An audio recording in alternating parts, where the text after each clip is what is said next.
Welcome to Nerd on Nerd with me, Ellie Kempster. And me, Liam Underwood. And in this episode, we're talking all about swinging.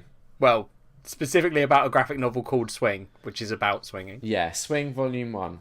But, you know, we'll get to that. First, it's time for catching up with Ellie and Liam, because we've been busy. I've been busy. Yeah, Liam has been busy. He's been on holiday. Woo! Yeah, I went to Dubrovnik. But before we get into that, I will talk about that. But there's a more pressing No, I sort of matter. now don't want you to. I think you should just breeze over it. There's a pressing matter at hand that I need to talk to you about. Right. So, for listeners that aren't aware, I've got a fridge in my kitchen. Oh, okay. What? Okay, yeah. And it has High School Musical 2 fridge magnets all over it. Yeah. And it's got characters. Have you only just noticed? And they've got names. And the names for Taylor and Gabriella had been swapped around. Yeah, they had. And I thought, that's unusual. And then I thought, who would have done a thing like that? And then I thought, probably Ellie. Yeah. I'm impressed that it's taken you this long to notice. Yeah. It's been ages. Yeah. Because Clearly, I Liam, pointed it you're out not to... looking at your High School magnets very much. No. High School Musical magnets. I pointed it out to Kat, and I was like, the thing is... Because she was like, maybe the cleaners knocked them off and just put them back. And I was like, no, because they've been put back like very deliberately. Because the way I've got it, like you've got the names of characters, and then you've got like cutouts of the characters. And I've got it so like the names are, you know, in the correct like association. Like they've been placed in a way where it looks like they're associated with that character. Yeah. But two of them had been swapped. Yep. And I just noticed. And I thought... I'm so impressed that it took you this long. Yeah, I was just like, what's gone on here? It's such a small thing. It was such a minor thing I did. Yeah, and like, it's just when been did sitting you there.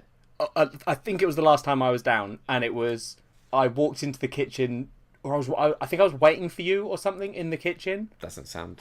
The only reason only those two are swapped was because you walked in. I remember being like, I need to do this, and I need to do this now. Right. And I did not have a lot of time. Were there plans to swap more? I think I probably would have swapped more. Yeah, I think I might have noticed if more had been swapped. Exactly. But the fact that it was So literally... I'm glad it was just the two. Just Taylor and Gabriella. Yeah. So... I meant to like discuss it with you on the last time we recorded, but I forgot. And then Convenient. I wrote I meant to talk to you about it like the day after it happened, but it's just like slipped my mind until months later. That's it, like the last time we recorded, it still would have been like absolutely ages. It would have been. It would have still been a ridiculously long time. Well, at least that's got to the bottom of that mystery. How weird would it have been if it wasn't me? That would have been really weird because... No one else goes to your house. Just a cleaner. Just the cleaner, you and Kat. Yeah, that is depressingly accurate. Sorry. Anyway, I went to Dubrovnik, which is in Croatia. They filmed some of the Game of Thrones King's Landing stuff there. We did a Game of Thrones walking tour and saw like the shooting locations. Like they hold up like a flip book with shots from the show, and then they're like, look, this is the building where this was filmed in. You can tell how it matches up here and here and here. And you're like, oh yeah, this was the... Cool. So they show you the outside of a building? Or like, no, because like there's a building that you go into, and they're like, okay, so this courtyard scene was shot here. If you kind of stand here, you can literally see like this is where the camera would have been and all this sort of thing. Got you. Okay. That's cool. Yeah, it was cool. It was really fun. It's made me want to rewatch Game of Thrones before the last season. Yeah. I think that's a worthy goal. Yeah. What else? Really nice weather. I did some sunbathing. I managed to sunburn half of my belly. And also... I have seen the pictures, listeners. It's pretty wild what Liam's managed to do to himself. I don't know how I did it. It looks like... So he showed me the picture. Yeah. And then said, does it look like anything? Yeah. And I was like, I don't think so. Like, it just looks like I can't remember. I said something like, oh, it looks like a hand mark or something. Yeah. And then Liam said, doesn't it look a little bit like a penis? Yeah. Like and it does, listeners. I've got a burn on my belly, but then like this little white patch that is a penis. But then the other half of my belly and my chest is also pale and white. Yeah, so you did a really bad job of putting on sun cream. I did a brilliant job. I used like a spray. I mean, Liam, you've got a penis shape burnt into you, or doesn't make sense. The outline of a penis. So does not make sense. But yeah, Dubrovnik's really nice. The hotel we stayed at was nice. But there was like to get into like the old town where all of the like touristy stuff is. It was like a 20-minute bus ride, and the bus stopped like outside the hotel, and it ran every 10 minutes. Oh, that's we like never had to wait for a bus. It was always just one there when we got there, which was good. Managed to get cat swimming, which was an achievement. Yeah, because for anyone, does cat not normally swim? No, she had a bad experience when she was younger, where she nearly drowned in a swimming pool when she was learning as like a child. Yeah, and it's put her off. But she swam. Fair enough. Congratulations, cat. She got a little bit too like overconfident with the swimming. Yeah. Once she figured out she could swim, she was like, "I want to try sea kayaking."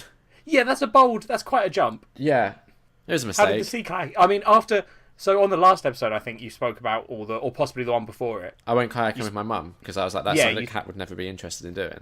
Yeah, and you were talking about how nightmarish boats and kayaks are for you, although you had decided that with your mum it was fine. Yeah, I'm trying to get over my whole, like, I have bad experience on boats. Yeah, so effectively you went on a sea kayak, Kat went on a sea kayak. It was a double. Oh, okay, you went, right, yeah, you went together. Yeah. But you were on a kayak with someone that hates boats and has nearly died multiple times in boats. Is that me? And someone who only just learnt to swim. Yeah. Oh, yeah, cool, that sounds safe. The person that only just learnt to swim also suffers from seasickness. Do you get seasick in a kayak? She did. Oh. I'll be honest, we're chalking the sea kayaking up into another bad experience for Liam and boats and water. Yeah. It was just hard work. It was really hard work. We were like, so it's a group, and there's like a guide that takes you out. Yeah. And we just instantly fell behind with the rest of the group. I don't know why. We just we couldn't get into a rhythm. And obviously the heaviest person has to go at the back. So I'm at the back, and I'm trying to match the way that Kat's paddling to try and get a rhythm. But it never worked. And because Kat's quite small, she gets quite tired easily.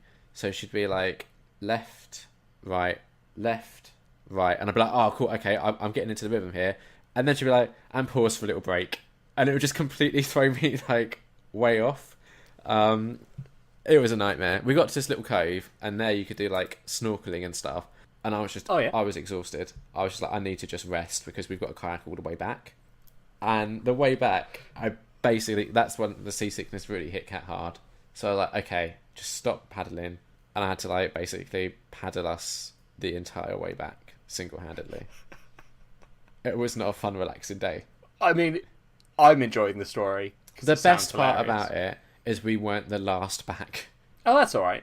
Which, the impressive part of that is we were the last to get to the cove when it was both of us trying to paddle. But when it was just me... You did better. Yeah. Something was going wrong, and I couldn't figure out what. That's weird. That's very weird. Yeah. I think we should try kayaking at some point. Yeah, I'm fine with that. Yeah, I think we'd kayaking. Be able to get into more of a rhythm and get some speed up. I mean, people have listened to this podcast. Yeah, they know what we're like. There's no way me and you are going to paddle in rhythm. It's inevitably, one of us is immediately going to go off beat, the other one's going to get annoyed. Well, the best thing is, you probably weigh more than me, so you'll go at the back, and I get to set the pace. Yeah, but I just also won't paddle at the back. I'll just be like, yeah, it's cool. Liam could do it solo. He was really fast when he did it by himself, so I'll let him paddle. Yeah, I don't know if it's going to work so well if I'm at the front doing it solo.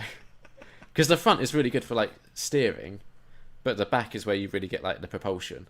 Right, well, I mean, we're not going to be going very fucking fast then, are we, with me in the back? No, not unless we can get into a rhythm. Anyway, Croatia. Food was really nice out there. Weather was really nice. Loads of stray cats around, which was cool because they were just really chill, and you could go and fuss them a little bit, and they'd be like, I like this. Have you got food? No? Alright, just scratch my head a bit, and I'm done with you.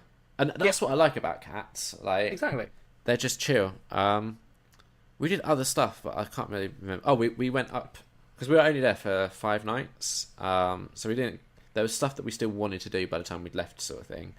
Yeah. But we did have a meal at the top of a gondola type thing with a panoramic view and all this sort of stuff, which was nice.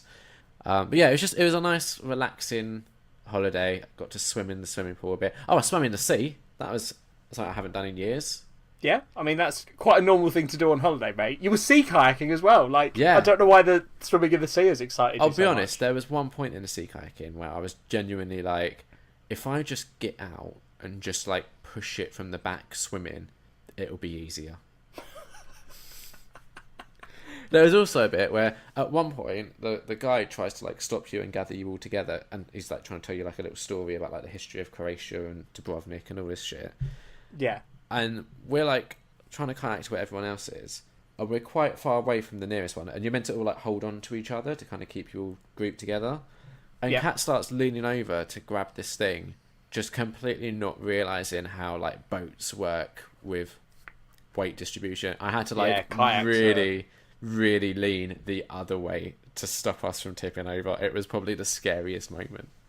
I mean, just for like, did they not get you to like capsize at the beginning? No, because that's quite a common like thing. Yeah, no, there was none of that, because there wasn't really like, they didn't really teach you how to kayak. They literally just went. It was just getting a kayak and come. Yeah, they were like, here's the paddle and here's like how it should be used. Yeah, off you go. Fair enough. Because once you capsize once, you're just like, oh, that's nothing. It's fine. Yeah, but and we had like life jackets on and shit. But so I went swimming in the sea, and there was a point where, because I'm not the strongest of swimmers, because I think we discussed on the podcast, I only really recently started swimming again, like a few months ago. There's a point where I was just sort of swimming along one of my business and was like, oh, I can't feel the bottom. And there was like a proper sort of like mind over matter moment where I was like, am I going to panic about this? Nah, just carry on. And like the ocean had like a little like sort of cordoned off area, like a really big area. But it was like where boats aren't allowed in. Yeah.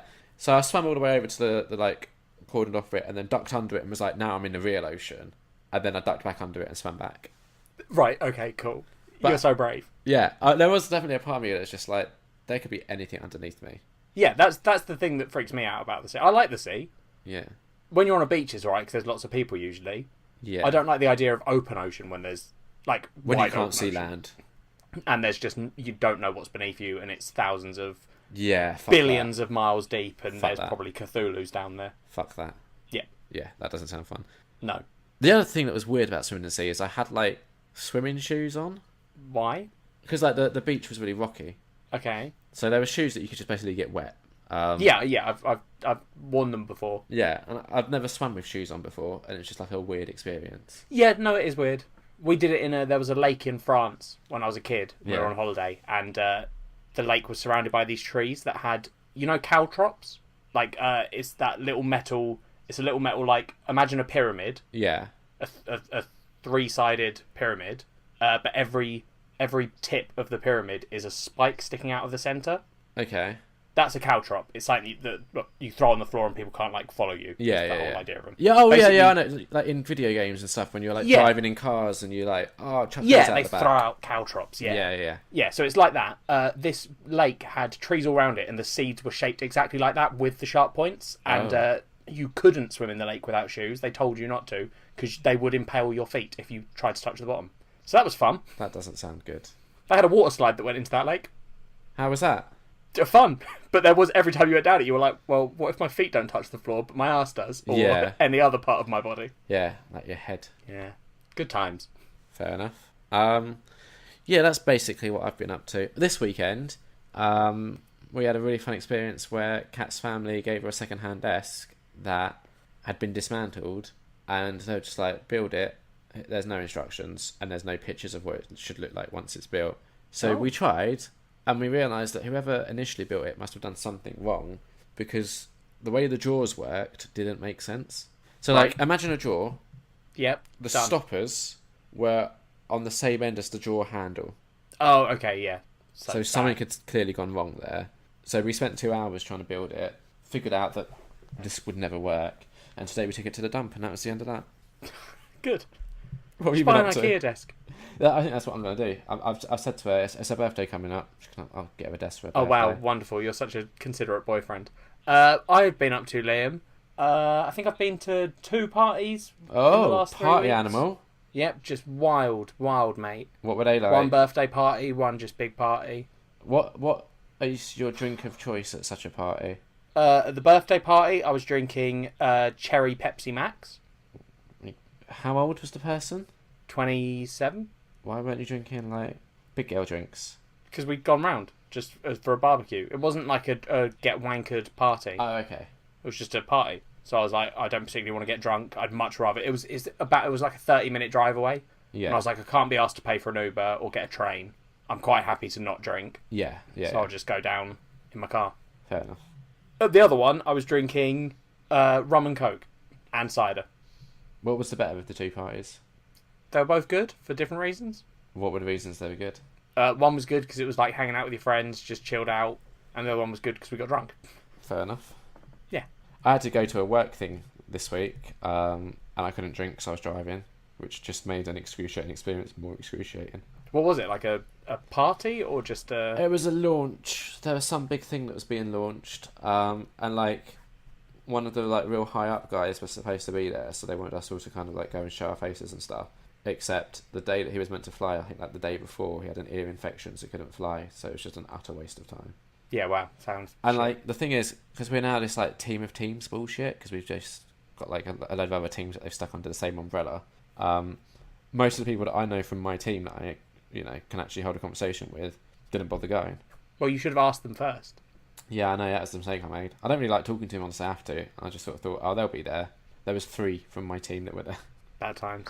Yeah. So what else have you been up to? Had my hair cut, got it coloured. What colour? Because I can't really see what colour it is in the light. Is it a different colour? It's quite dark. It's red-ish. Isn't that how it normally is? No. What's it normally? Brown. Oh, okay. I have dark brown hair. Oh, okay. And I got it. The lady was like, oh, yeah, we can like lighten it up. And I was like, cool, do whatever. Yeah. You have free reign. I don't know what I'm doing. Fair enough. Haven't you started eating healthy and exercising and all that sort of stuff? We haven't discussed Yeah, that but yet. that's like pretty boring because it's just exactly what you'd expect. Well, not what you'd expect because you're expecting me to fail, but I it's am just... so expecting you to fail. Well, I haven't yet. Yeah, but how long's it been? Like 3 weeks? That is, to be 2 fair, how weeks. long I gave you. Yeah, it's fine. Are you enjoying it yet? No. Oh. It's just eating healthy. Eating healthy's boring. What about exercising? I already do my fucking like hour and a half a day walking, so I'm fine. I don't particularly care to go to the gym. Yeah. What healthy foods are you eating? Lots of Slimming World shit. Oh, so you joined the cult. Nope, I refuse to join the cult. I'm stealing my mum's handbook and learning it from there, and then just getting her to cook me dinner.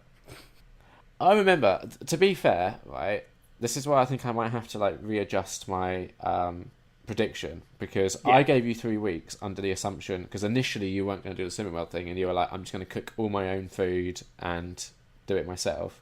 Which I was going to do, but then my yeah. mum just was like, "That's just don't be. Why are you spending more money on food?" And then I was like, "That's a fair point. I would like to not spend more money." Yeah, so that's why I thought it would take you. I thought 3 weeks of you having to like cook for yourself and buy your own food and stuff.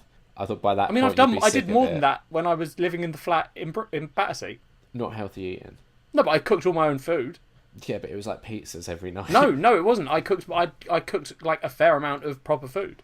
Okay, but yeah, I think if your mum's helping out and cooking as well, I think that will definitely make it a lot easier. I reckon you'll do. I don't want to say well. I think you'll do adequately at it. I mean, it's one of those things that's kind of hard to not do well. Like you either do Slimming World or you're not doing Slimming World. Yeah. So. But are you finding like it's making a difference? Yeah, like mildly. In I what weighed way? myself and had lost weight. How much? 4 pounds. That's That not was bad. like the first week. Yeah. It's fine. I think it does sort of. The first couple of weeks, you find that you lose it quite dramatically, and then it sort of peters out a bit. Yeah, it? that's not that dramatic. £4 seems like a normal amount, so I think I think the first week there were a couple of days where Mum was like, because my brother and sister have both gone to uni this weekend. Like my sister for the first time, my brother for his 3rd year. Yeah. So my mum's been quite busy helping my sister sort out all the uni stuff. Yeah. So there were a couple of nights where she was like, I haven't managed to go and get Slimming World stuff. Once they're gone, I promise I'll cook more Slimming World stuff. And I was like, it's fine. I'll eat whatever. Yeah. I'll just eat healthy at work and then have this meal that's technically not Slimming World. But I imagine like your mum probably isn't like cooking meals that are ridiculously unhealthy anyway. No. Yeah, it's nothing like, she doesn't throw down a pizza covered in meat and go, sorry. Couldn't be bothered, eat it. It'll be like pasta or something, but Yeah. like one of the, like there's cheese in it. And she's Yeah, like, yeah. It won't be like whole grain pasta or some bullshit like that. Yeah, exactly, yeah. I'll get it. Yeah. Have you been up to much else? No, mate. I'm going on holiday in October. That's when I'll come back with all the stories. Cool. Where are you going? Portugal, to the Algarves. What What's would the that? weather be Ellie like? knows where she's going. What would the weather be like that time of year? Quite warm. We've been to Why were Portugal you before. just so impressed? Like, so obviously, I can see you on video right now, and you just like a victory yeah. pumping of the arms because I knew where I was going. Why is that impressive? There is a story when I used to work with the old team at work, who've all left now, there was a year where we were going on holiday, and the day before I was going, like my last day of work before the holiday, someone was like, "Oh, where are you going?" And I went, I don't know. And they were like, "Right, when are you flying out?" And I was like, "Oh, Monday." Yeah. And they were like, "Cool, so you don't know where you're going on holiday?" I was like, "Yeah, no, I don't need to. Someone else has planned it. I've paid the money. I'm going on holiday. I know it's warm. What else do I need to know?" That just makes you sound just like utterly useless. It's not a useless thing. I'm quite happy. Like, you like the mystery. You know you can do those holidays. Like, there's that whole thing people do where they just go to the airport and there's that, like, you can get, like, last-minute flights to wherever. Yeah. That's, like, my ideal type of holiday. Why don't you do that I love the idea of just going somewhere and not knowing where you're going. The only downside is, it's like, some holidays you do need an element of planning too, like, because you need to know what to pack. Yeah, the weather part. But that's with those last minute ones. Yeah. It's not like you don't just go, "I'll take whatever you have." Yeah. You go to them. "Have you got any last minute ones?" Yeah, and then they're like, "Yeah, we've got one to the Ukraine," and you're like, Well, I packed my short shorts, so let's hope that's fine. So what's the weather going to be like in Portugal? Probably quite warm. Nice. How many of you are going? There's 6 of us. That should be a fun time. Yeah. I was saying to Kat, all inclusive, which means we can just hang out at the hotel for most of it. We got some stuff planned where we're going to go out for like a day or whatever. Yeah. And we usually go out for like we've done all inclusive once, and we go out for like a couple of meals that aren't in the hotel just to sort of get out. Yeah. But like all inclusive is a good holiday if you're just going to relax, which is what this is going to be. Yeah. I quite like because I quite liked, we did hotel days, but then we just went out for a meal at night just to get out. But like the meal we went to would literally be like down the road from the hotel or something. It wouldn't be like a big adventure. Yeah, this isn't like a explory, let's go see Portugal holiday. This is just like a let's go away for a week and chill out. I was saying to Kat, I'd like to do a holiday with like other people, because I think the problem with like with me and Kat is we're good at the relaxing thing, but we have different expectations from like the activity thing. Yeah. So it'd be nice for me to be like, "Oh, I'm going to go do sea kayaking with this person that knows what they're doing," and Kat can be like, "Cool, I'm going to sit by the pool." Yeah, that's fair. But we don't know anyone else, like another couple or something to do stuff. Move closer to us, then you can start hanging out with my friends, and then if you do a good job, Liam, maybe you'll start getting invited on holidays. We know that won't happen. No, they'll be like, "I don't like this guy." That is 100% what will happen, and then you'll be like, "Yeah, sorry." Because they'll just be like, "Why?" I convinced him to move closer. Why did you invite this guy to come hang out? And you'll be like, "My bad." But yeah, no, to be fair, like it was fun going on holiday with Kat, and she did try hard with the sea kayaking. I want to make that clear. She just also failed. What a backhanded compliment! I was telling someone about it, and I was like, "Oh yeah," and then she got seasick, and they were like, "In a kayak," and I was like, "Who knew?" Because I mean, it's weird. I don't think I've ever, because the whole point, like seasickness is when your body like doesn't know what's happening. Yeah. Like that's the idea, right? Is to be fair, waves and stuff, and your body's just like, whoa. If you're in a kayak, you're like in control. Yeah. To be fair, we got to a point where some of the waves were pretty choppy, and it was in my head it was like being on like a small little roller coaster ride, because it was some dips. Yeah. But yeah, I don't know if I get seasick or not. I know I have in the past, but I don't know if I still do because I've avoided boats for so long. I used to as a kid, and I now don't get any sort of travel sick. I trained myself. I used to get car sick, and then because I loved reading so much, I used to read in the car. Yeah, same. And I would just do it for hours, get really ill, stop and stare out the window, then start reading again. So I think I trained. My body has just sort of given up and gone, well, fuck it. It doesn't work when we feel sick, so it's not. Yeah, Kat still gets car sick, particularly if she sits in the back seat. Yeah, supposedly the front seat's much better for car sickness. She can like see out the window and stuff, I guess. Yeah. I don't know. Yep. But then she'll be like, "Oh, I'm feeling car sick," and I'll look over and she'll be on her phone like scrolling through Twitter, and I'm like, and you're like, "Yeah, well, that's the reason." Yeah. Solved it. Problem solved. If Kat's listening, hi. It's time for Liam's favourite part of the show. Yes. Liam's been to the cinema. Here are the spoiler-free reviews of the things that he saw at the cinema, and possibly other things if he's done other things that aren't the cinema. Which I have.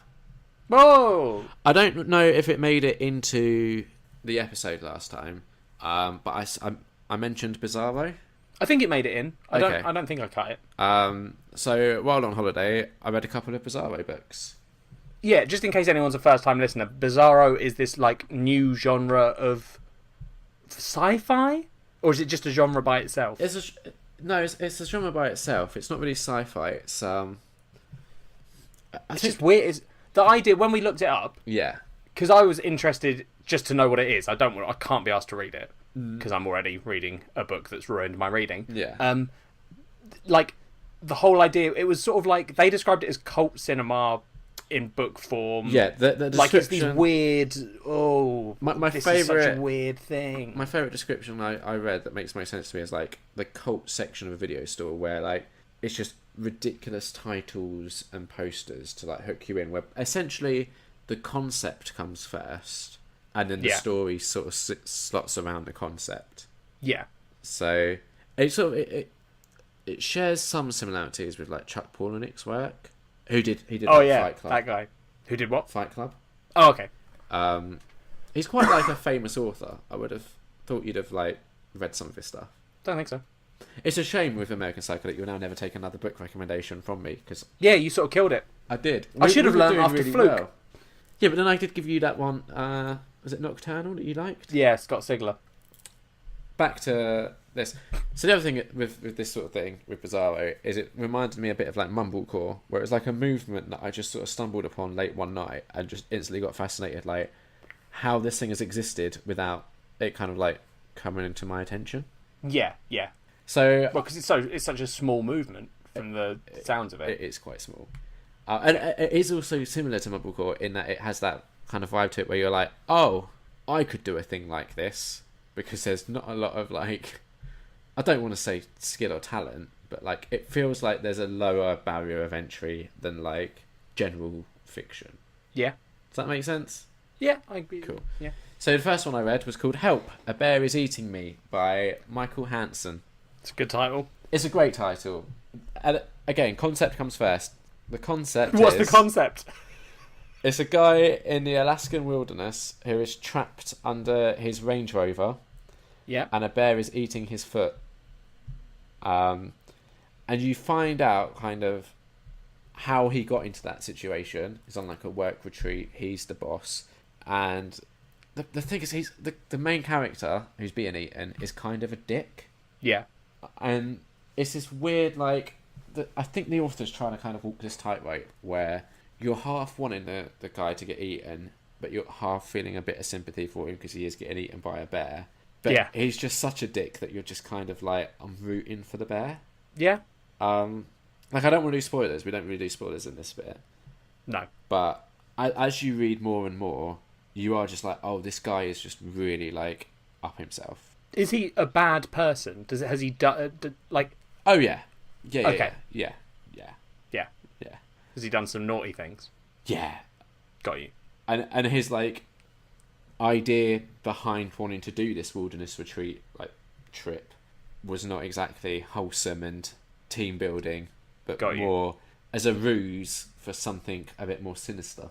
That and other stuff. Cool. He's married, and he's brought his wife along for reasons that become clear. Did bring her along? Yeah, he brought her on this wilderness retreat. Is he trying to kill off his wife? No spoilers, Liam. No spoilers, so I can't, answer that.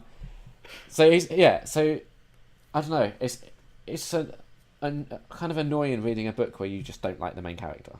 Yeah, see, that this is my also issue. The point.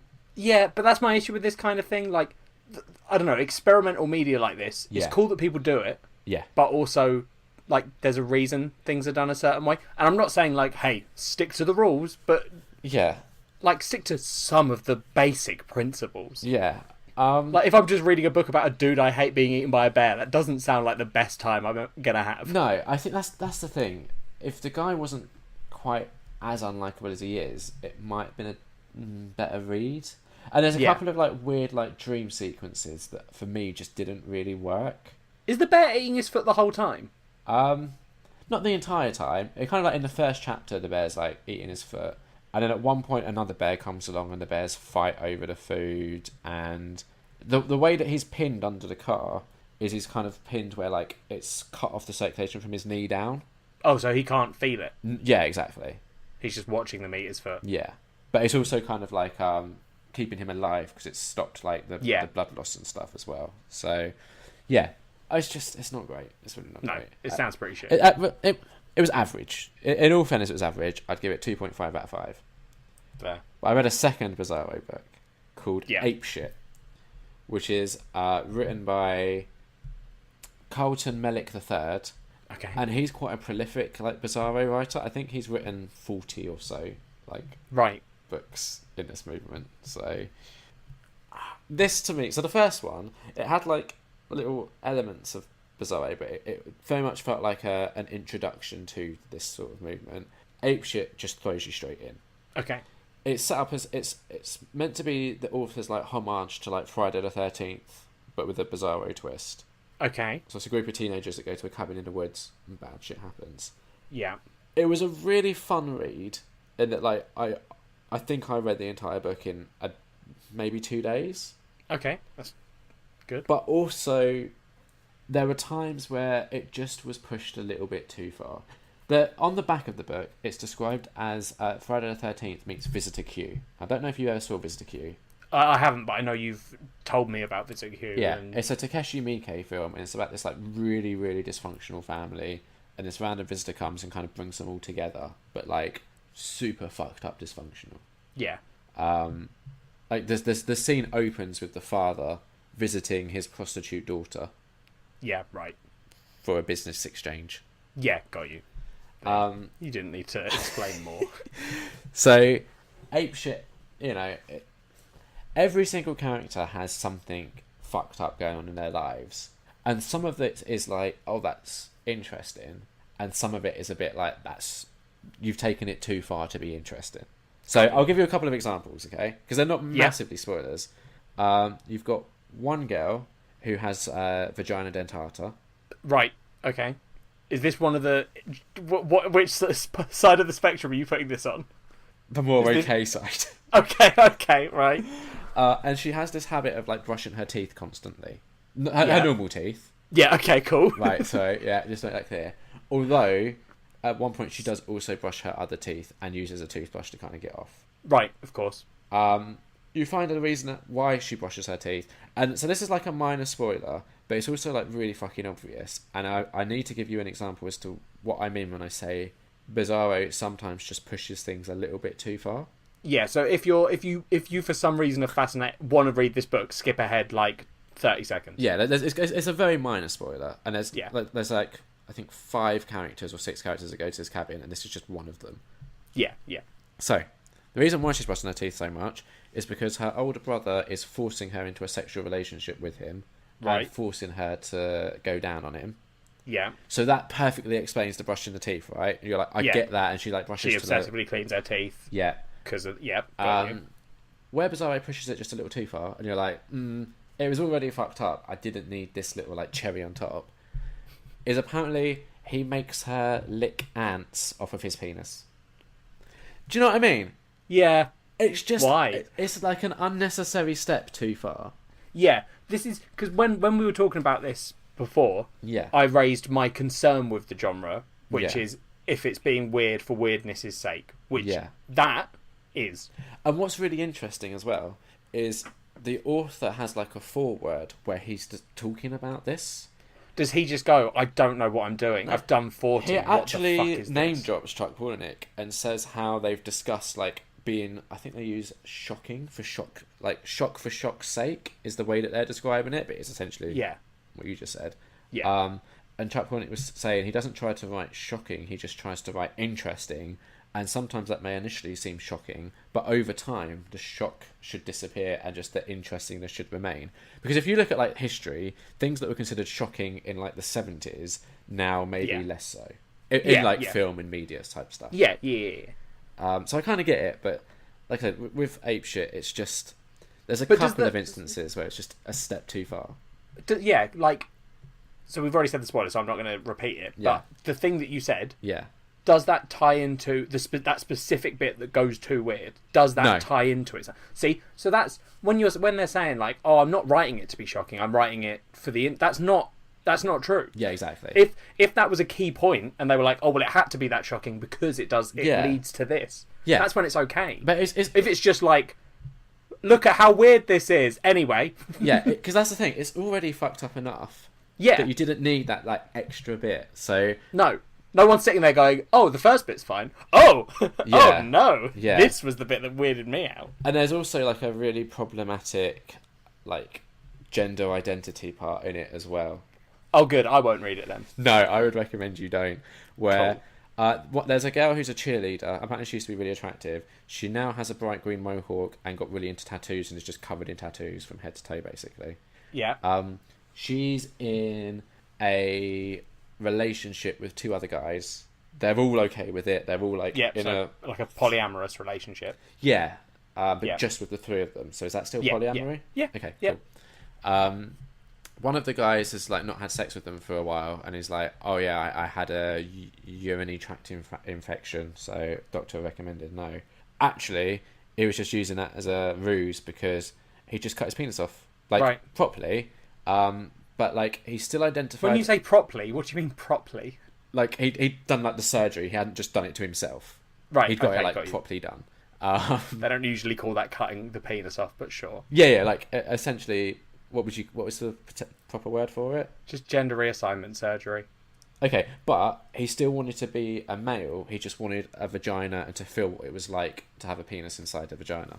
Cool, it's already so problematic. Just carry on with it. Yeah, no, that's what I mean. It is just like, and again, it's not like a thing that's really like intelligently probed in the book. It's another one of those things where it's just there to be a bit like, it's kind of like every single character needed something about them that made them like deviant in some way, and they were just like, that's what we're going to use for this character without really exploring it. It sounds shit.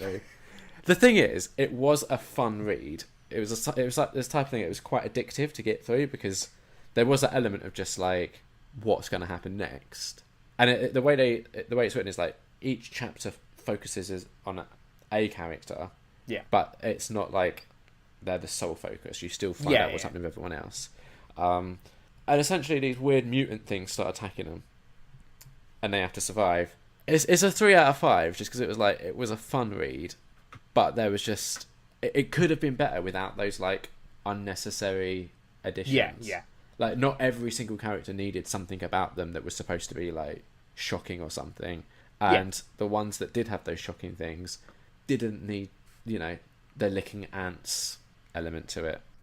Are you going to be reading more Bizarro? There's a couple more that I'm interested in. There's one where it's about a guy who marries his house, and then there's a house apocalypse, and all the houses get destroyed, and he tries to get into house heaven, but he's not a house, so he's not allowed in. Jesus fucking Christ. That sounds interesting. Fucking but yeah, ape shit, 3 out of 5. Yeah, fair enough. So what else have you been up to? I've also been watching a show on Netflix. Long-time listeners will probably remember, probably about this time last year, I reviewed Atypical Season 1. Mm-hmm. Fantastic show. Amazing show. Anyone that knows me will know I have what I like to call a guilt-free 3 list. Yeah, you like to call it that, but the name is a lie. There's more than 3 on it, of course. Yeah. Because, Because Liam hasn't got the basic understanding of maths that most people do. It's not that. It's just there's so many beautiful people in the world. Why would you limit it to just 3? I wish you wouldn't just sexually idolise people, Liam. I wish you could start your conversation about Atypical Season 2 without being like, this character or the actress that plays her is on my guilt-free free list. Oh, but she's so hot. It's not even that though, right? And this is what I'm getting into, right? I don't know if I'm in love with the actress or the character.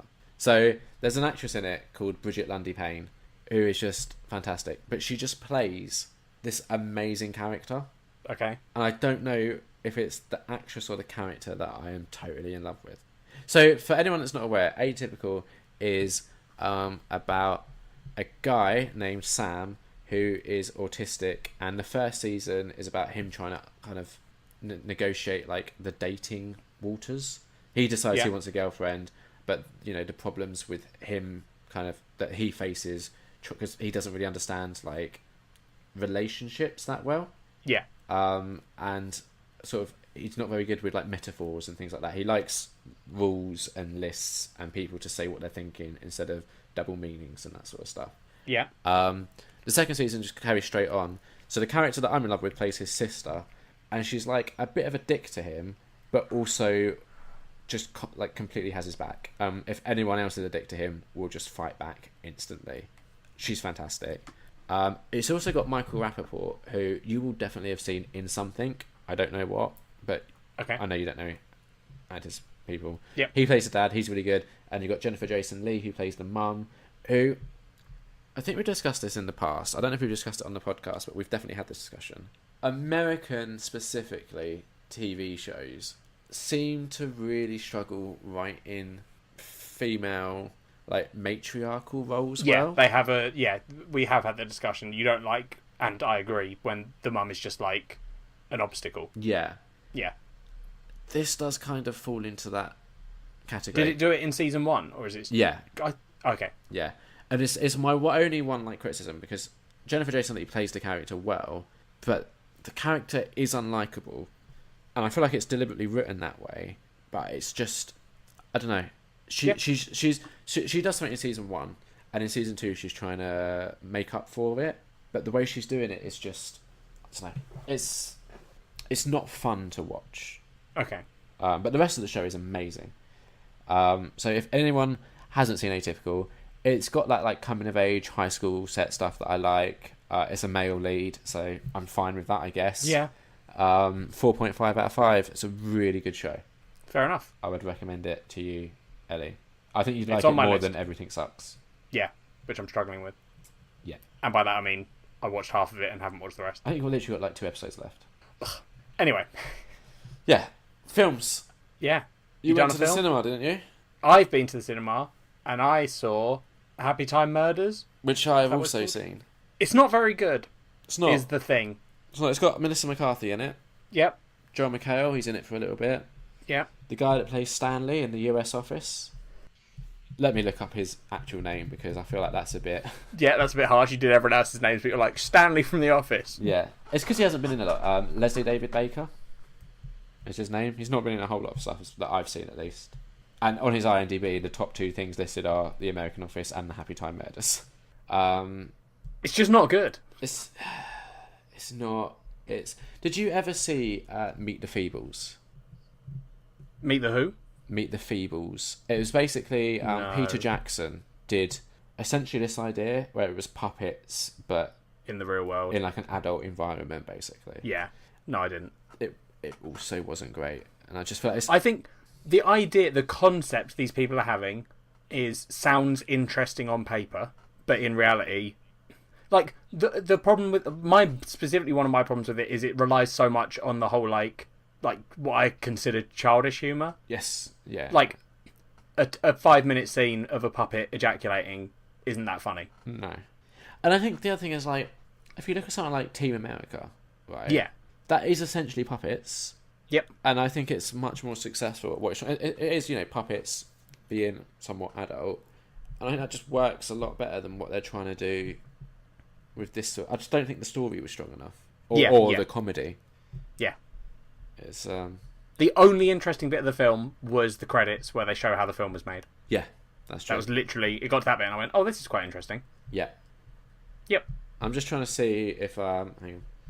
I think the biggest problem with it is the better jokes are all in the trailer. Yeah. Yeah, they burn it out in the trailer. Yeah.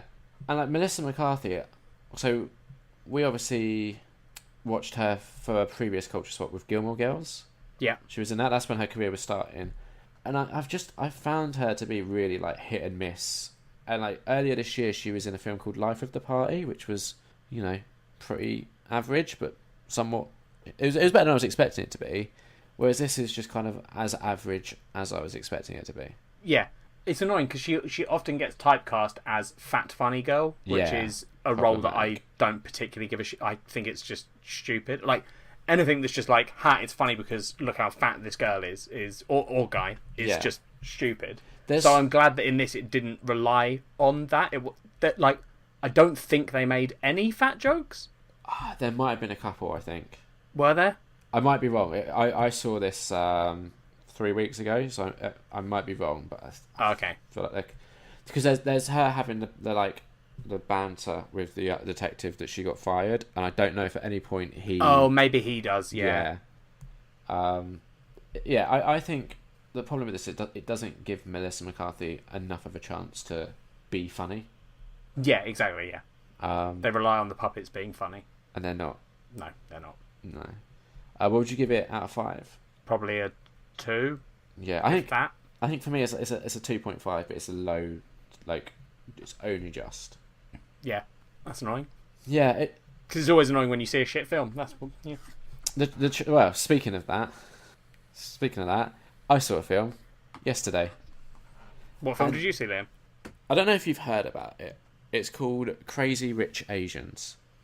I've heard about it, but I think it might have just been you telling me you were going to see it. So no, because I think we went to see it sort of without really planning it. So maybe it wasn't that. Oh, maybe not. It's okay. It's notable culturally. It's important. I have to say that at the start because it is an entirely Asian cast and I think crew as well. Okay. And it's a big Hollywood film. I think it's cool. I was reading somewhere. It's the first time in like 25 years where you've had a Hollywood film with a predominantly Asian cast. Jesus. Yeah. And you know how like sometimes quite accidentally things just happen, like a perfect example of what I'm trying to say is like Armageddon and Deep Impact both kind of came out at a similar time and we're dealing with similar things. Yeah. This feels like I think it's completely accidental. I don't think it's deliberate, but it's a trend it seems at the moment in like Asian fronted entertainment from kind of like Hollywood. Like Searching came out recently with John Cho as the lead. Yep. Super good film. I haven't had time to review it on the show, but it is super good. And there's a Netflix film that came out called To All the Boys I've Loved Before, which has a female Asian lead. And now you've got this as well, and it's just like, I think probably a just happy coincidence, but it just feels like you've just got this sudden like trend emerging. And I quite like I said, I really enjoyed Searching. I thought To All the Boys I've Loved Before was fine. Crazy Rich Asians currently is the worst film I've seen of 2018. Which is that's an impressive achievement. I mean, I saw The Happy Time Murders. Yeah. It's worse. What makes this so bad? What's the like what is this film? Is it a comedy or it's that sounds like a comedy rom-com. name? It's a rom-com. Yeah, okay. It is about a woman who's dating a guy and she doesn't realise that he's from like a super rich family, and they go back to Singapore to meet his family for a wedding. Yeah. And you've got like, what I do appreciate is it didn't do the kind of like quite tired thing of the culture clash. It wasn't like she's an American Asian and she's meeting like the more traditional like Asian family and there's that culture clash. It is raised as an issue, but it's not like the main focus of the film. Yeah. And I appreciate that. But it is a rom-com, and therefore by like the half-hour mark you can kind of predict how it's all going to end, which you can with most rom-coms. But the fun in them is just seeing how you get there and meeting these like fun, enjoyable characters to spend time with along the way. Yep. This doesn't have that. The problem I have with this is a lot of it is just rich people living like decadently. Right. Like there's a bachelor party where they fly the groom out to international waters where they've got this huge barge and they're just having like a huge party on a barge. Or like the bachelorette party is them like on an island where someone has like a boutique shop and they're just allowed to have a shopping spree and have whatever they want. Right. And I don't find seeing people living those lives interesting. No. I was so bored in this film. At one point, I exasperated out loudly in the cinema, and Kat turned to me and was like, "You're not enjoying this, are you?" And I didn't realise I'd been that loud. It was just... I mean, I want to make it clear, the issue I have with it is it's just seeing rich people having fun.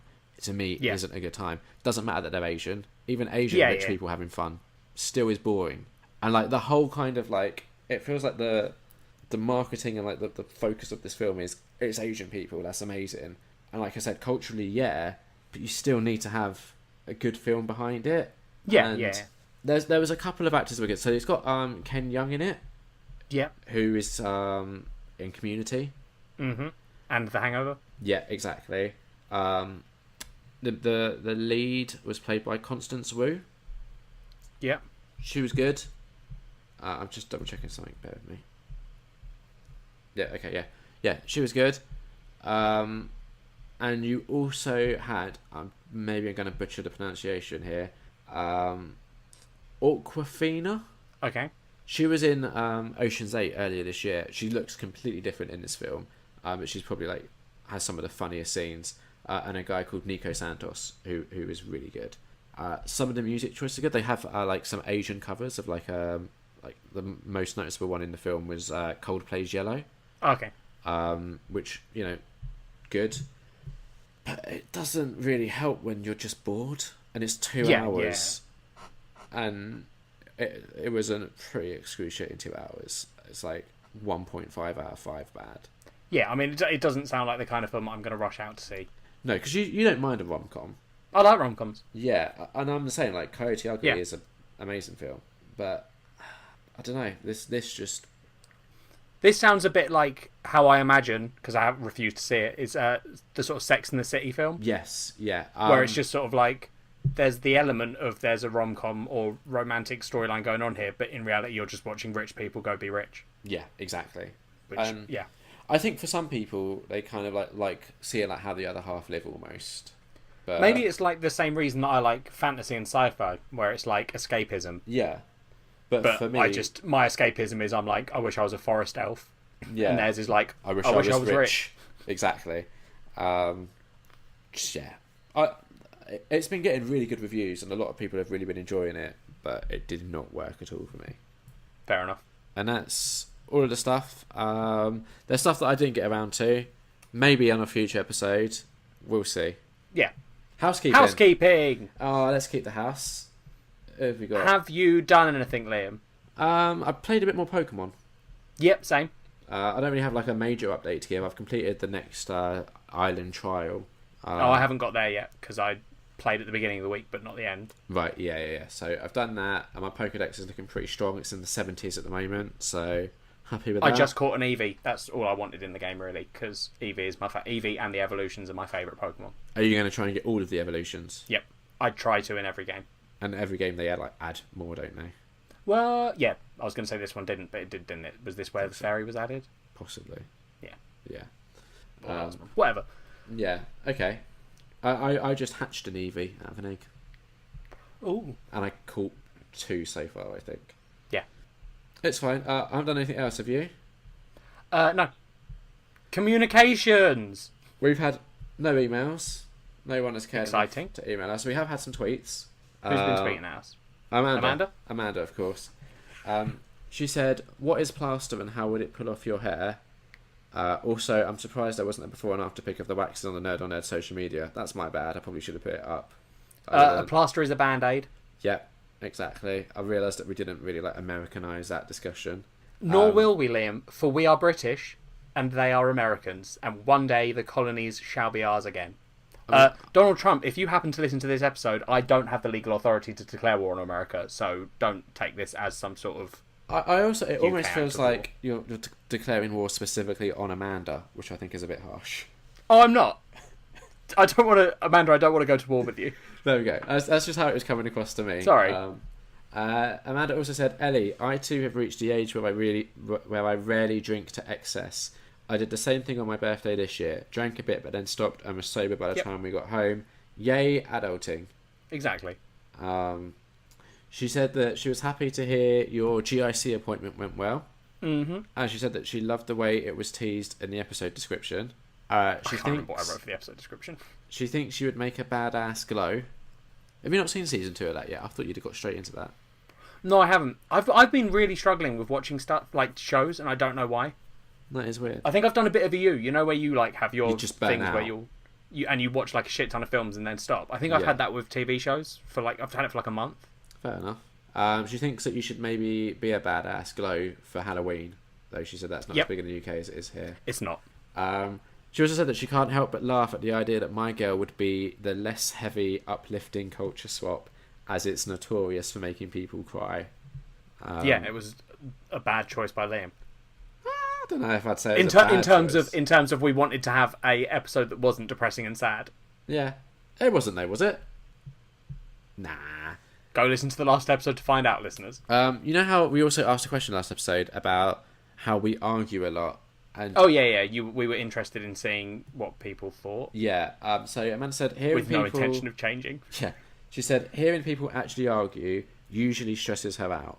But when us two disagree, it's oddly charming. Because if you listen through all the episodes, which Amanda has done, probably the only person, she says you can hear how much you two love each other and have a genuine friendship. And I responded saying, love isn't the word I juice. No, that's fair. Contempt, maybe. Yeah, a sort of a mild dislike of each other, but for some reason we're very good friends. Yeah, like a grudging like. Yeah, exactly, yeah. Yeah. I think we're both just the same kind of weird. So, you got to band together with people you find that you're like, oh. Yeah. He also doesn't understand humanity and why all these people are doing these things and says weird shit about boats. That's true. Although you don't say a lot of weird shit about boats. No, I say weird shit about, like, sex and stuff. Which I do too, to be honest. Yeah. That's fun. Speaking of sex. Speaking about weird sex stuff, we did. Well, hang on. I don't think we should list it as weird sex stuff. It's not a weird sex thing. Good. We read Swing, Volume 1, written by Matt Hawkins and Jenny Chung. This is why I asked if she was Chinese, by the way, because it would have tied into the whole Crazy Rich Asians thing. And that whole, Asian representation suddenly just blowing up. Got you. Okay. Art by Linda Sejic, who is the wife of Stepyan Sejic. Check this out. For tying things in, guess where they live? Where do they live? Croatia. Oh my goodness! It's all connected. This whole episode is like our reveal episode where you find out the whole show has been leading to this one point. Yeah, how disappointing. This is set in the same universe as Sunstone, in as much as basically you see Alan at the beginning when they're moving in. Yeah. And one of the characters plays the same video game as which is a thing. All the characters in this Sunstone universe. And apparently in the two other graphic novels, or one other at the moment. Yeah. He's one of the other characters that plays this online game that they all play together, which is essentially World of Warcraft. Yeah.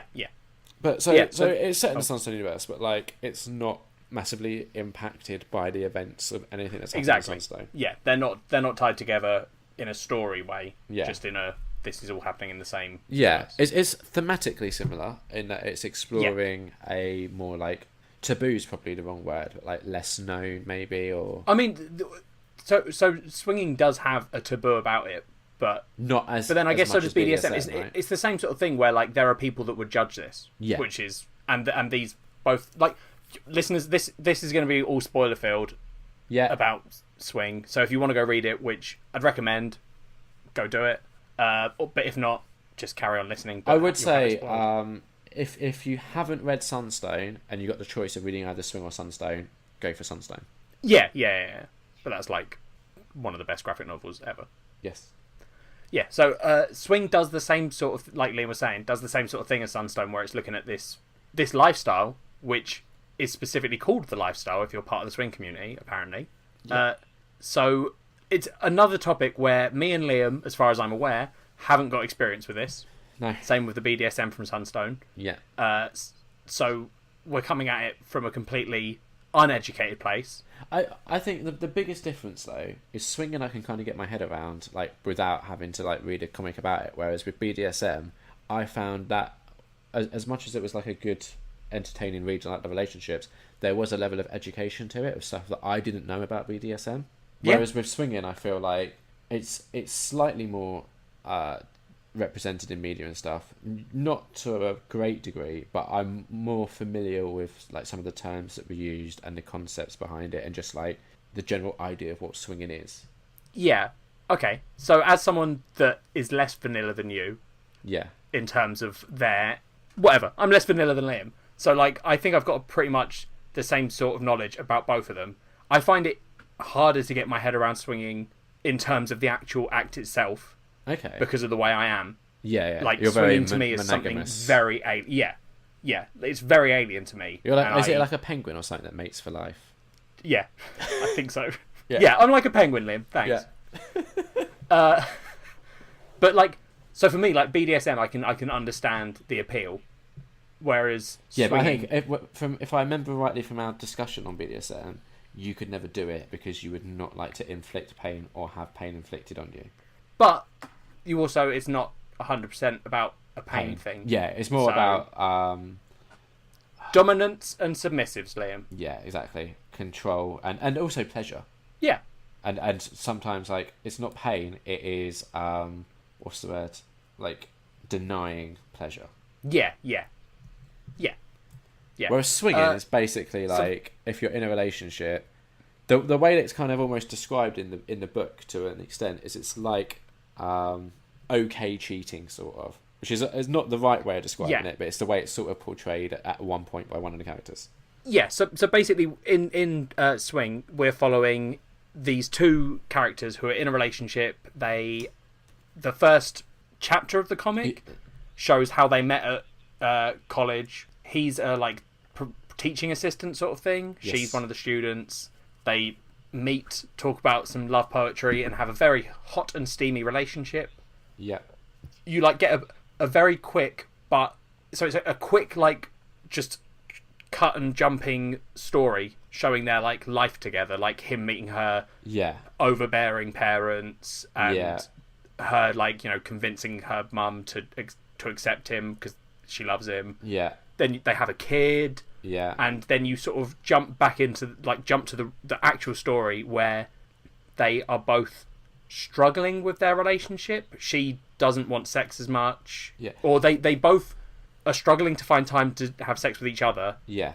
You see them both sort of fantasizing about the idea of cheating, but they love each other. Yeah. So they're like, I would never cheat because I love him or her too much. Yeah, but they are curious about the idea of having sex with other people. Yeah. So Rachel convinces him to come with her to a swing club, swinging club. Yeah. He doesn't super enjoy it. No. She does some sexy things to him. Yeah. Someone else tries to join in. He gets very freaked out. Yeah. And they leave. Yeah. And then they don't discuss it for like a week. Yeah. And then this first graphic novel ends with her inviting her friend round. Yeah. And them having a threesome. This is my issue that I had with it. Go on. So, and I'm going to compare it to Sunstone because I just feel like it's it's hard not to. Yeah. Yeah.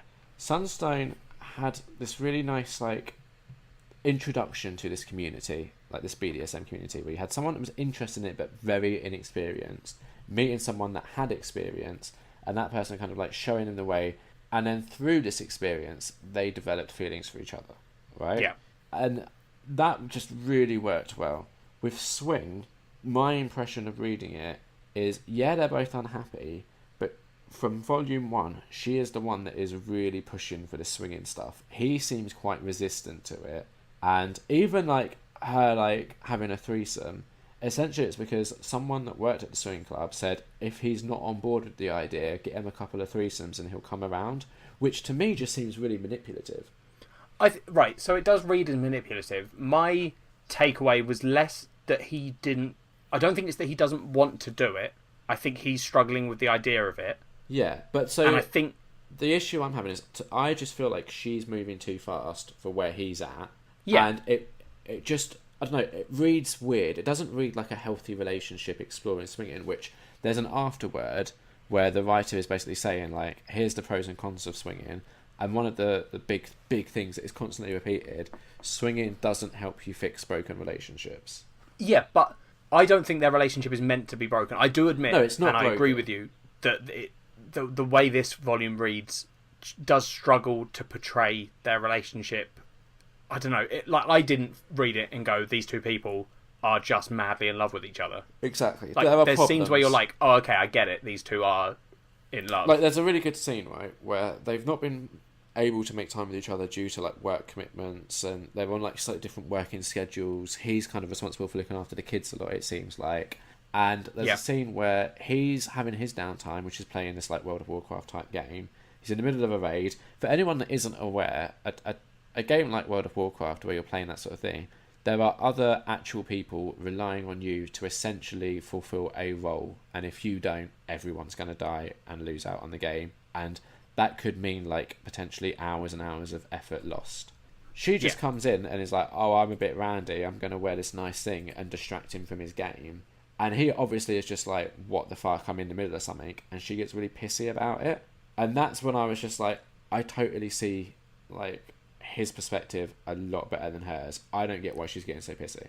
Right, well, the reason she's getting so pissy, the whole thing with their relationship is, I think it's the idea of these two people wanting the same thing and not being able to understand each other. Because she wants to spend time with him, but she can't because she's tired after work, whatever. Yeah, she's got reasons that she doesn't want to have sex with him at that specific time. Yeah. And he wants it. So her logic of it is, well, I know I struggle to find time to have sex with you. You seem to want it a lot. Let's have sex. I'm ready. Yeah, but he's not being very considerate of him. No, but then he's also not considerate of her because he's having the same issue in reverse, where he wants sex and she doesn't want to give it to him. Yeah. So I think that's where you're struggling, Liam. Is I don't think it shows him getting pissy at her at any point for not having sex. Do you know what I mean? That's the issue I have, because she gets very defensive and is like, oh, you would rather play this game than spend time with me. It's like, it's not about that. It's about kind of respecting the other person enough to be like, they're currently doing their thing. I think you're being very selective in that you're only applying your negativity to her. But that's because I don't think you see, like I said, you don't see him reacting in the same way to stuff that she's doing. Yeah, but in that situation where he's playing the game, he doesn't exactly go like, here's the thing, Liv, if someone does that to you and is like, I want to have sex, look, I'm all dressed up, you don't tell, like, because he's very dismissive of it. It's not that he's like, oh yeah, I'm right in the middle of this thing, I need to do this. He's very much like, no, I'm busy. Yeah. So I think you're being very defensive of the guy, understandably, because you are a man and you also struggle to align yourself with people that you aren't like. Yeah. So the video gamer man, you're very much I get him. I kind of think that it doesn't do a good enough job of showing you her perspective, like, because she just, the way I'm reading her character as how she's presented in the book, is she's almost like putting her career and stuff before her family. I don't think she is. It's just the way it's coming across. Okay, well, I definitely didn't get that reading of it. I don't think it's ahead of her family. I think that out of all the things in her life, the relationship with him, I think both of them are doing that, because they're with the kids and stuff. They're both like clearly love their kids, and that's like a priority to them. Then she's got to go and work and make money. I don't know. I didn't get that same reading. I do admit though that I don't think I read it as like her manipulating him into, like, because in the real world, Liam, like, if two of you end up swinging, and one of you doesn't like it, I feel like that's just, it's going to end, right? Yeah, but it doesn't here. So, and I've got a feeling this book isn't going to take it that way. No, like because I mean, this story would be very short if Volume 2 was just him being like, you know what, I don't want to swing, and also I've realised I don't love you. I think the direction it is going to go in is he's going to get on board, but at the moment it just seems to me, reading it, I'm a bit uncomfortable with how forcefully she's pushing the issue. I don't think she's being forceful. She literally, without telling him, invited another girl over, got them both like on the bed in sexy underwear, and was just like, surprise, time for a threesome. Yeah, and that's not force. It's forcing the issue. Yeah, but then neither of them press the issue at any other point. BDSM, right? The whole point is it's meant to be about communication. Yeah, I think what you're saying are points that this is going to deal with, because the whole point of this hasn't dealt with it yet. No, but it's Volume 1. Yeah. It's like complaining that a superhero didn't defeat the big bad in Volume 1 of a story. Like, yeah, obviously, because this is setting us up. Yeah, it's just at the moment, because I think it's just hard to get on board with their relationship, because it doesn't seem like a particularly healthy relationship at this point. I don't think it's an unhealthy relationship. I don't think it's the best relationship, because they aren't talking about stuff. Yeah, they need to communicate what they're about putting across. Yeah, but this is all stuff that the story's going to do, Liam. Yeah, okay. Like I feel like her being more forceful about it is a thing that is going to be dealt with. Yeah, but I don't particularly like either of the characters at this point.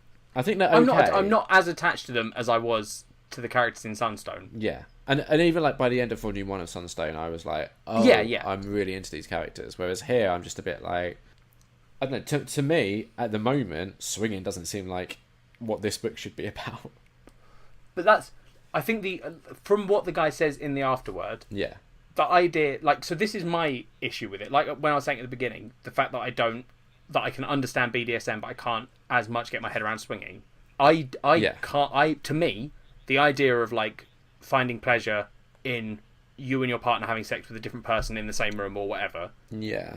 I can't understand that because I know how jealous I would be, which is something he talks about in the thing. I would not be able to do it. Yeah, but so that just means it wouldn't be right for you if you didn't necessarily... Yeah, no. So what I'm saying. Yeah. Let me finish my point. Yeah.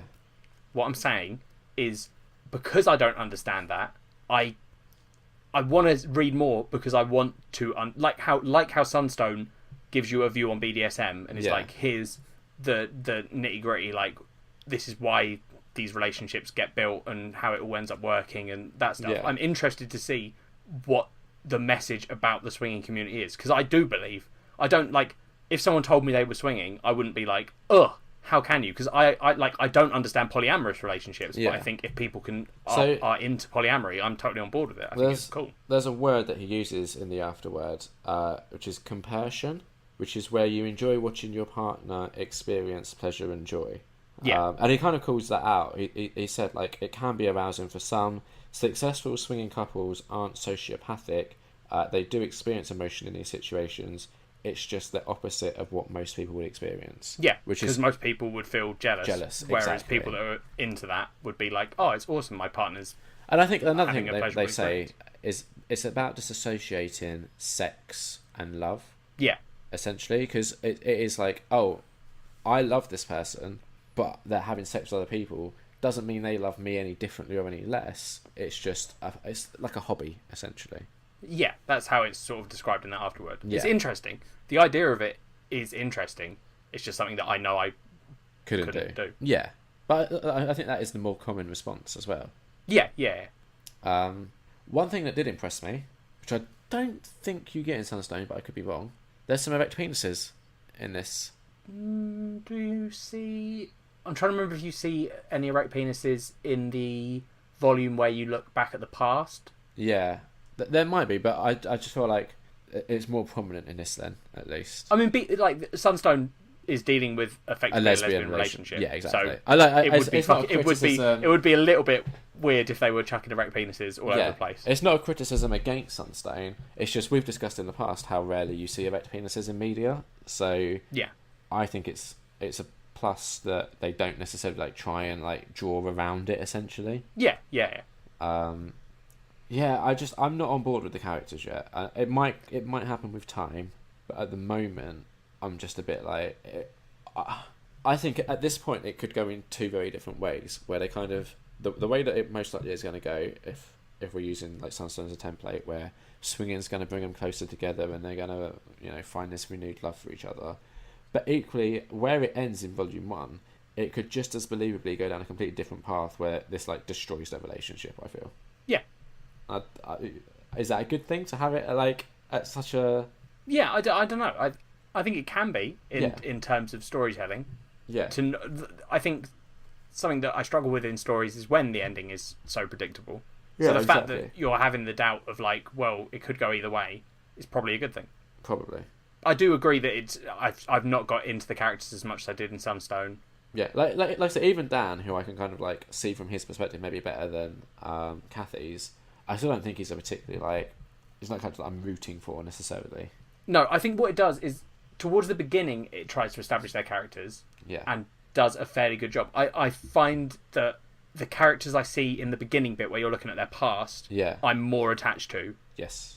They're like younger and more innocent and kind of like falling in love for the first time. Is it meant to be showing us that like they've got older and got kids now, so yeah, their lives aren't as interesting, and that's sort of the point. More complicated. I don't know. I think it could be that same way as you. I think it can go two ways, but not necessarily in a story way.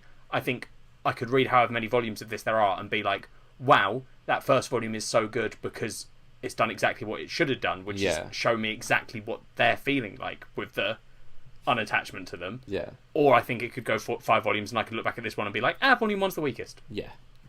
But, I'm going to read more because I really like. Yeah, I what think these books are 2019 doing. it said is the next one that's coming out. Yeah, I like this like universe that apparently they wanted to initially label as the Perverse. Yes, that's very good. That was good. I also think is the afterword I thought was really interesting, where he sort of writes a little bit about the experience of writing this. I thought it was quite interesting that he said he essentially wrote a draft of how to open this like several times, and like the first one he sent to the artist, The Sajix. Yeah, and they just sent it back being like, this ain't gonna work. Yeah.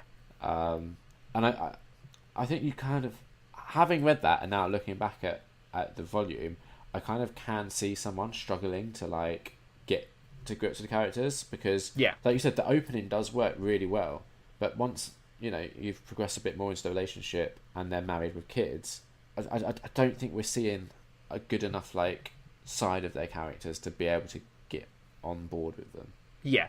What I'm hoping, and what I genuinely believe it's going to be like, is it's going to be one of those kind of stories where it's hard to set up the beginning, but now that we're past that point, or I feel like volume 2 is when we're going to hit the actual them getting into the lifestyle. Yeah. So I feel like that's what I think is going to happen at the moment, is we're going to have struggled a little bit with volume 1, but it will pay off in the later volumes. Did you find any of the art in it sexy? Depends what you mean. I thought there were some like pretty sexy bits in it, to be honest. Yeah. I didn't sit there being like, ooh, I'm gonna touch myself up while I read this one.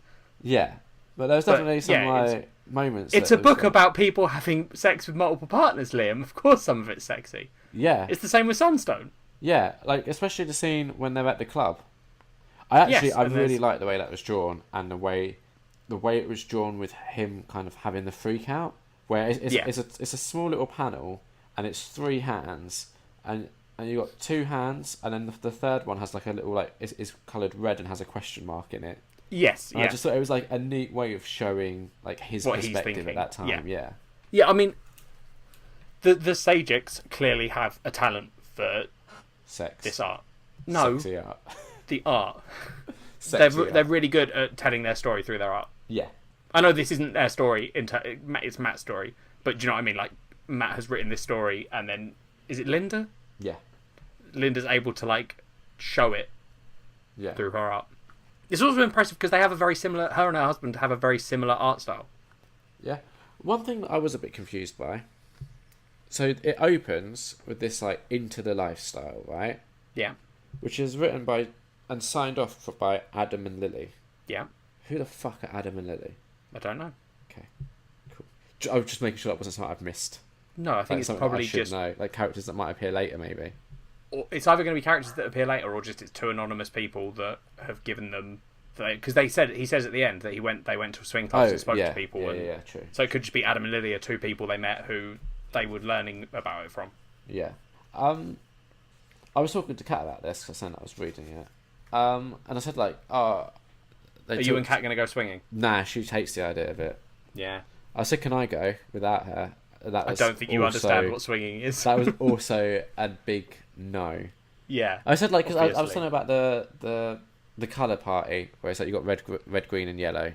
So red is like you're not there for any sexy stuff. Yellow, you're there for up to oral, and then green, you're there for like anything pretty much. And I said, what if I just went yellow? And she was like, nah. Yeah. So obviously, Kat's gonna say no. I just thought it'd be interesting on future housekeeping to be like, oh, so you know how we spoke about swing? Gave it a go. Here's my thoughts, but apparently I'm not allowed to do that. Right, well, you work on that. I'll work on getting into the BDSM community. I mean, you've got no one telling you no, so that should be easy for you. Just join FetLife and you're away. Thanks for the helpful advice, Liam. That's all right. Apparently, you're near London as well. There is going to be a BDSM community in London. Yeah. Is it a bounce, what they call their meetings? I can't remember. I think it might be, You go to a bounce. Cool. And get involved. Yep, well, look for it on a future housekeeping, listeners. If any, or a nerd on nerd try new things. Don't know if they take to us videoing it and me inviting my friend along. Hey, I'm a newbie. This is my friend Liam. He'll be recording. Yeah, he'll be filming everything. So, just need you to sign these agreements. That'd be brilliant. What would you give Swing out of 5? I think it's a 3.5. Okay, I'm a little bit lower than you. 2.5 for me. Fair enough. Are you going to keep reading? If you remind me when Volume 2 comes out, because I'll probably forget. I'm not like desperate to read more. Like, I'm so excited to read the next part of Sunstone, which isn't even about the characters that I love. No, but I just want more Sunstone in my life. Exactly. Hopefully they'll be in it. I just want to see them. Yeah, because I love them so much. With this, I will read more, but I'm not desperate to see what happens next. No, that's fair. Sorry, this one's a bit short, listeners, but I have to go somewhere. No, but I feel like we've discussed everything that we needed to discuss with it. We have, but I feel like we could have gone into more detail on stuff. I don't know. Next time, we're going to be talking about the game everyone's talking about. That's right, it's Hubba Bubba 2. I don't know what that is. Neither do I. I think I maybe made it up. It's Spider-Man is what we're going to be doing. Spider-Man. It's a PlayStation 4 exclusive. Yep, it's been getting rave reviews. Do me and Liam love it as much as everyone else, or do we hate it with a passion? Is there an appearance from Spider-Gwen? Will that affect our enjoyment? It would. Does the fact that there isn't an appearance from Spider-Gwen impact our enjoyment? Yeah, I'm giving it 1 star. Yeah, needed more Spider-Gwen. Yeah, not enough Spider-Gwen. Is there Spider-Pig? Oh, I hope so. So yeah, we're going to discuss Spider-Man. If you've got thoughts about Spider-Man, that's not what they are. Have you done swinging? Maybe you could tell us, Amanda, what swinging's like if you've given that a go. Don't just accuse Amanda of swinging. It's just because I know she's probably the only person that's going to listen this far. If anyone is listening who has swung, let us know and we'll do it anonymously because we're not arseholes. Maybe just direct message me on Twitter if you don't trust Liam, understandably, because he's kind of a dick. You could email us. If you tweet us publicly, not a DM. We'll see it. If you don't want people to see it, put full stop at Nerd on Nerd. Yeah. No, if you tweet us publicly, I'll assign it to you unless you specifically ask me not to. But why would you? It's public. If you DM or email and you're just like, by the way, keep my name out of this, that's not a problem. Well, I think the assumption, if someone talks to us about swinging, is probably that it's anonymous. Unless they say, I don't care about anonymity. Yeah, exactly. Yeah. But I don't think we've got any swingers listening to us. Liam, if we do have swingers listening to us, or people that played Spider-Man, what a demographic we have. Maybe they've done both. Although, swinging in Spider-Man yeah, we're both going to go for the same same joke there. Yeah, it's not swings, the same. Everyone swings, because you've got webs, and he swings on the webs. Very good. Do you know what? How would they message us? Just before we get into that, it's like Spider-Man does whatever a spider can. Yeah. I was thinking about that the other day, and that's bullshit. Yeah, he can't climb up drain pipes inside them. He doesn't dissolve people before eating them. No, he doesn't. He doesn't kill his mate. Well, he's male, so he doesn't get killed by his mate. Spider-Gwen would kill him. Yeah. Well, Spider-Gwen's not his mate. Him and Gwen Stacy had a thing. Yeah, but in Spider-Gwen's universe, she did have a thing with him. Yeah, but she didn't kill him. No, but I'm saying she could have. Yeah, okay, right. Maybe that's the twist in Volume 2, is you find out she webbed him up and dissolved his insides. I'm surprised you haven't read more Spider-Gwen. Because you're not. I'm not going to talk about it on here. No, you can do it in housekeeping, and I'll just be quiet. I don't want to. I do want to read more. Yeah. Yeah. How can people get in contact with us? Tweet us at nerdonnerd. Email us nerdonnerdpod@gmail.com. Facebook us facebook.com/nerdonnerdpod. All one word. All one word. Yep. YouTube. Yeah, that's happening. You can find us if you just search Nerd on Nerd. Probably show up. iTunes, you could rate us. Just a good one. Don't bother. If it's going to be a negative rating, it's a lot of effort for you to go ahead and do it. It's not worth it. You give us a cheeky little review. We'll read that out probably. If anything, what you could do, rate us 5 stars, but if you don't really like us, leave a scathing review and we'll read that out and criticise you. Yeah, that's true. That's about it, isn't it? Think so. Oh, follow us on YouTube. Yeah. We have a solution to the fact that all the YouTube vids and the way we talk involve my old name, which is not the best thing for me, but we have a solution. So we have a solution. We haven't actually implemented it yet, but we know how to fix it. It requires me coming to see you, or me coming to see you, but you're not organising. I'm sorting it out. I've heard that before. 1075. Bye. Fuck, I forgot. Bye.